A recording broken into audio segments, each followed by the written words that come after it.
देखो गाइस आ फाज फाज છે આનું મેં શાક બનાવશું ઘરે લઈને જો કે મસ્ત છે આનું શાક જોરદાર બને છે અને આ ચોમાસાની ઋતુમાં જ આને ખાવી જોઈએ કારણ કે અમારા ઉત્તર ગુજરાત બનાસકાંઠા જિલ્લાની અંદર આની સબ્જી બહુ બનાવીને લોકો ખાય છે.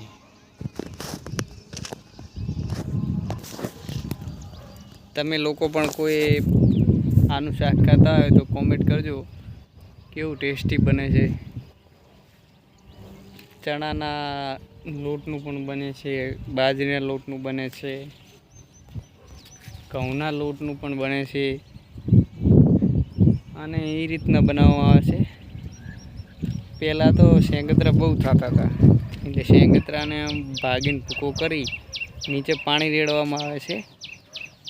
પછી એને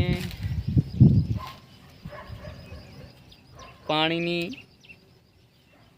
નીચે હોય છે, ઉપર શેંગતરો હોય છે અને બફા ઉપર આના ગોળ ગોળ વણાટવાળા બનાવી ફાંદિયા ઉપર બાફવામાં મૂકવામાં આવે છે અને પછી ડાયરેક્ટ બફાઈ ગયા પછી કાઢી લેવામાં આવે પછી ઝીણે ઝીણે કટિંગ કરવામાં આવે છે.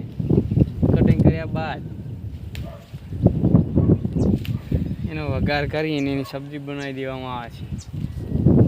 આની સબ્જી જોરદાર બને છે, એકદમ ટેસ્ટી. અમારી બાજુ તો કોરું શાક બનાવે છે, એનું રસાવાળું નથી બનાવતા.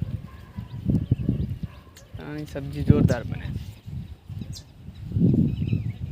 છે અને ચોમાસામાં જ ખાવા જોઈએ કારણ કે ચોમાસામાં વરસાદથી એના પત્તા ધોવાઈ જાય છે એટલે એકદમ ચોખ્ખા હોય છે. બાકી ઋતુમાં તો ના ખાવા જોઈએ ચોમાસા સિવાય.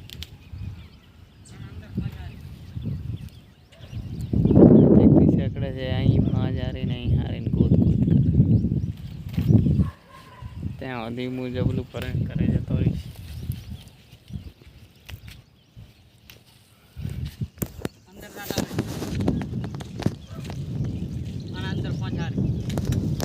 ક્યાં